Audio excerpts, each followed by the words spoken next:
코인 방송도 구독자 여러분 안녕하세요. 2026년 5월 9일 토요일입니다. 이번 주 리플 뉴스를 하나씩 보신 분들은 이렇게 느끼셨을지도 모릅니다. 또 호재네? 그런데 가격은 왜 그대로야? 맞습니다. 리플 장기 보유자분들은 이제 웬만한 호재에는 감흥도 없으실 겁니다. 규제 완화 이야기도 들었고요. 결자망 이야기도 들었고요. 기관이 들어온다는 이야기도 너무 많이 들었습니다. 그런데요, 이번 주 뉴스들은 그냥 흩어진 호재가 아닐 수 있습니다. 저는 이번 흐름을 보면서 오히려 이런 질문이 들었습니다. 혹시 리플은 지금 가격이 오르기 전에 먼저 신분을 바꾸고 있는 것 아닐까요? 이번 주 리플 관련 흐름을 다시 보면 이상할 정도로 방향이 같습니다. 미국에서는 암호화폐를 제도권 안으로 넣기 위한 규제 논의가 진행되고 있습니다. 일본에서는 라쿠텐 결제망을 통해 리플이 생활 금융동선 안으로 들어갔습니다. 리플 프라임은 전통기관 금융시장에서 프라임 브로커로 인정받았습니다. 그리고 에버노스는 리플을 대량 보유한 재무기업으로 나스닥 상장을 향해 움직이고 있습니다. 따로 보면 그냥 뉴스 몇 개입니다. 그런데 하나로 묶어보면 이야기가 달라집니다. 규제, 결제, 기관금융, 자본시장, 리플이 들어가고 있는 문이 모두 다릅니다. 그런데 방향은 하나입니다. 리플을 더 이상 거래소 안의 코인이 아니라 제도권 금융이 다룰 수 있는 자산으로 바꾸는 방향입니다. 시청자 여러분, 여기서 조금 불편한 질문을 해보겠습니다. 정말 이 모든 흐름이 우연일까요? 리플 가격이 몇 년 동안 지루하게 눌려있는 동안 뒤에서는 규제의 문이 열리고 결제망이 붙고 기관용 금융 인프라가 만들어지고 나스닥 상장 통로까지 준비되고 있습니다. 그런데 가격은 아직 조용합니다. 이게 단순히 시장이 관심이 없어서일까요? 아니면 대중이 눈치채기 전에 먼저 구조를 완성하고 있는 과정일까요? 저는 후자의 가능성을 가볍게 보지 않습니다. 투자자들이 가장 많이 착각하는 게 있습니다. 좋은 자산은 뉴스가 나오면 바로 올라야 한다고 생각합니다. 그런데 큰 돈은 그렇게 움직이지 않잖아요. 기관은 개인처럼 호재 보고 바로 매수 버튼을 누르지 않습니다. 기관은 먼저 법적 구조를 봅니다. 공시가 가능한지 봅니다. 회계 처리가 가능한지 봅니다. 수탁이 가능한지 봅니다. 내부 투자위원회를 통과할 수 있는지 봅니다. 그러니까 기관이 들어오기 전에 가장 먼저 생기는 것은 가격 폭등이 아니라 구조 변화입니다. 그리고 이번 주 리플에서 보이는 것이 바로 그 구조 변화입니다. 첫 번째 문은 규제입니다. 리플을 가장 오랫동안 눌러왔던 건 단순한 인기 부족이 아니었습니다. 미국 규제 불확실성이었습니다. 증권이냐, 상품이냐, 거래소에서 다뤄도 되느냐, 기관이 보유해도 되느냐, 이 질문들이 리플 위에 무거운 뚜껑처럼 덮여 있었잖아요. 그런데 지금 미국은 암호화폐를 회색지대에 방치하는 것이 아니라 어떤 자산을 어떤 기관이 감독할지 나누는 방향으로 움직이고 있습니다. 이게 왜 중요할까요? 리플의 가장 큰 할인 요인이 규제였다면 규제의 안개가 걷히는 순간 시장은 리플 가격을 다시 계산할 수밖에 없기 때문입니다. 두 번째 문은 실사용입니다. 라쿠텐 월렛을 통해 리플은 일본의 생활 결제 동선 안으로 들어갔습니다. 포인트가 있고요. 지갑이 있고요. 캐시 충전이 있고요. 결제 앱과 가맹점 네트워크가 있습니다. 이게 중요한 이유는 대중채택은 거창한 블록체인 철학으로 시작되지 않기 때문입니다. 사람들은 복잡한 지갑 주소를 입력하고 싶어 하지 않습니다. 그냥 평소 쓰던 앱에서 평소 모아둔 포인트로 평소 쓰던 결제 방식 안에서 움직이고 싶어 합니다. 라쿠텐은 바로 그 길을 가지고 있습니다. 리플이 그 안에 들어갔다는 건 실사용이라는 단어가 조금씩 현실의 형태를 갖추고 있다는 뜻입니다. 세 번째 문은 기관금융입니다. 리플 프라임이 기관금융시장에서 인정받았다는 뉴스는 일반 투자자 입장에서는 조금 멀게 느껴질 수 있습니다. 하지만 이게 사실 가장 중요한 뒷딱입니다. 기관 자금은 거래소 앱에서 출발하지 않습니다. 담보, 정산, 유동성, 리스크 관리, 결제 속도 같은 보이지 않는 금융 배관을 통해 움직입니다. 리플 프라임이 들어가려는 곳이 바로 그 배관입니다. 개인에게는 차트가 중요하지만 기관에게는 인프라가 중요합니다. 그리고 리플은 지금 가격 차트보다 먼저 기관 자금이 움직일 수 있는 길목을 확보하고 있는 것처럼 보입니다. 네 번째 문은 자본시장입니다. 에버노스는 리플을 대량 보유한 재무기업으로 나스닥 상장을 향해 움직이고 있습니다. 이건 정말 가볍게 보면 안 됩니다. 기관이 리플에 노출되는 방법은 꼭 거래소에서 직접 리플을 사는 것만이 아닙니다. 상장기업, 공시, 감사, 이사회, 재무 재무제표, 주제된 시장. 이런 구조 안에서 리플에 접근할 수 있다면 기관 입장에서는 훨씬 편해집니다. 다시 말해 에버노스는 리플을 코인 시장의 언어에서 주식 시장의 언어로 번역하고 있는 겁니다. 이 변화가 정말 현실화된다면 리플은 단순한 알트코인이 아니라 자본시장이 다룰 수 있는 재무자산으로 바뀌게 됩니다. 여기서 조금 더 깊게 들어가 보겠습니다. 왜 이런 큰 구조 변화가 생기는데도 가격은 조용할까요? 이 질문이 핵심입니다. 저는 오히려 그 조용함이 더 수상하다고 봅니다. 대중이 지쳐있고 장기 보유자들이 실망해 있고 댓글에는 리플은 또 안 간다는 말이 쌓이고 웬만한 호재에는 아무도 놀라지 않는 분위기. 이런 때가 오히려 큰 돈이 가장 조용히 움직이기 좋은 구간일 수 있습니다. 시장이 시끄러울 때는 모두가 봅니다. 하지만 시장이 지루할 때는 대부분 떠납니다. 그리고 진짜 큰 변화는 대부분의 사람들이 지쳐서 눈을 돌린 순간에 준비되는 경우가 많습니다. 리플 투자자분들은 이 문장을 기억하셔야 합니다. 가격은 아직 안 움직였지만 리플이 들어가는 장소는 계속 바뀌고 있습니다. 예전에 리플은 소송에 묶인 코인이었습니다. 그 다음에는 은행이 쓸지도 모르는 코인이었습니다. 이제는 상황이 다릅니다. 규제 안쪽으로 들어가고 있습니다. 결제망 안쪽으로 들어가고 있습니다. 기관 금융의 뒷단으로 들어가고 있습니다. 나스닥이라는 자본시장 문 앞까지 가고 있습니다. 이 정도면 질문이 바뀌어야 합니다. 리플이 왜 안 오르지가 아니라 시장은 언제 이 변화를 가격에 반영할까를 물어야 합니다. 물론 냉정함은 필요합니다. 에버노스 상장이 아직 끝난 것도 아니고요. 라쿠텐 사용량이 실제로 얼마나 나올지도 지켜봐야 합니다. 리플 프라임의 기관 확장이 실제 리플 수요로 얼마나 이어질지도 확인해야 합니다. 하지만 중요한 건 이 뉴스들이 모두 같은 방향을 가리키고 있다는 점입니다. 하나의 호재는 우연일 수 있습니다. 두 개의 호재도 우연일 수 있습니다. 그런데 주제, 결제, 기관금융, 자본시장이 동시에 같은 방향으로 움직인다면 그건 우연보다 설계에 가까워 보입니다. 리플 장기 보유자들이 지금 가장 경계해야 할 것은 하락보다도 피로감일 수 있습니다. 왜냐하면 피로감은 판단을 흐리게 만들거든요. 너무 오래 기다리면 좋은 뉴스가 나와도 믿고 싶지 않아집니다. 또 속는 것 같고 또 희망회로 같고 또 반복되는 이야기처럼 들립니다. 그런데 시장은 참 잔인합니다. 오래 기다린 사람들을 지치게 만들고 그들이 포기할 때쯤 비로소 움직이는 경우가 많습니다. 리플이 지금 바로 그런 구간에 들어와 있는지 우리는 아주 냉정하게 봐야 합니다. 지금 리플의 핵심은 가격이 아닙니다. 위치입니다. 거래소 안에만 있던 자산이 생활 결제망으로 이동하고 있습니다. 개인 투자자의 기대감에 머물던 자산이 기관 금융의 인프라로 이동하고 있습니다.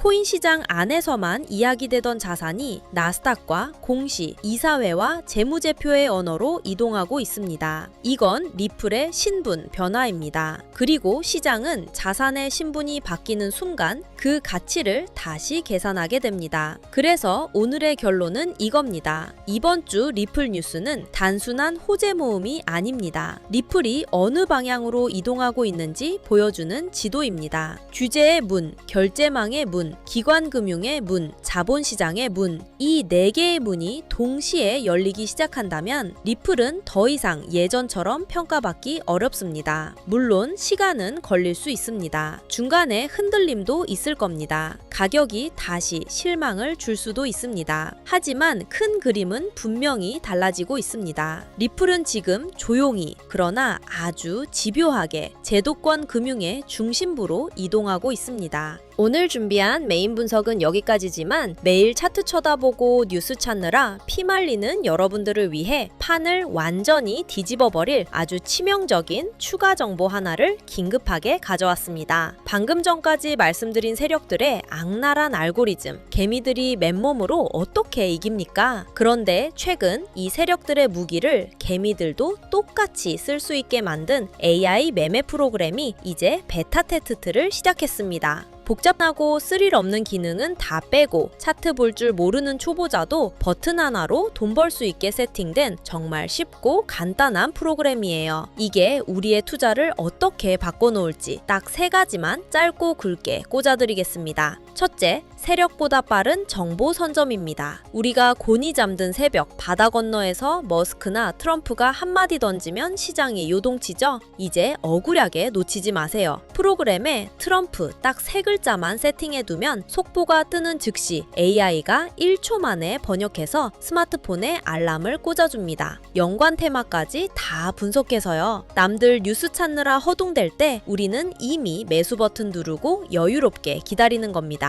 둘째, 그놈의 지독한 차트 공부. 이제 당장 때려치우세요. 이 AI는 이평선 터치나 밴드 이탈 같은 핵심 매매 타점이 오면 알아서 알람을 줍니다. 억지로 공식 외울 필요 없이 알람 울릴 때 확인만 누르시면 끝납니다. 세력의 알고리즘을 내 개인 비서로 부리는 거죠. 셋째, 상위 1% 고수들의 뇌를 그대로 복사해 올 수 있습니다. 어플 안에 진짜 돈 복사하는 실전 트레이더들의 채널이 다 모여 있습니다. 마음 가는 분 구독 버튼 하나만 누르세요. 그분들의 실시간 매수, 매도 타점이 내 폰으로 즉각 전달됩니다. 비싼 유료 리딩방은 전혀 필요가 없죠. 여긴 가입비, 결제 일절 없이 고수의 노하우를 무료로 빨아먹는 겁니다. 반대로 나는 내 분석대로 간다 하시는 고수분들, 지금 당장 본인 채널 파서 깃발부터 꽂으세요. 베타 기간이라 황금 땅이 다 비어 있습니다. 내 분석에 구독자가 모이면 그것 자체가 여러분의 새로운 현금 파이프라인이 되는 엄청난 구조입니다. 자, 가장 중요한 핵심입니다. 이 엄청난 AI 무기, 지금 아주 한정된 인원에게만 베타 테스터 자격을 조용히 풀고 있습니다. 나중에 정식 오픈하면 매월 돈 내고 써야 하는 유료 프로그램이지만 오늘 제 영상을 통해 이 추가 정보를 접하신 분들은 평생 무료로 쓰실 수 있는 기회가 열려 있습니다. 지금 바로 영상 아래 더보기 누르셔서 신청 페이지에 무료 베타 테스트 참여라고 남겨주시면 끝입니다. 베타 테스트 자리가 많지 않습니다. 진짜 간절한 분들만 신청해 주십시오. 망설이는 순간 평생 무료 티켓은 남들 손에 넘어갑니다. 지금 바로 신청하시고 정보의 격차가 계좌를 어떻게 바꾸는지 직접 경험해 보세요.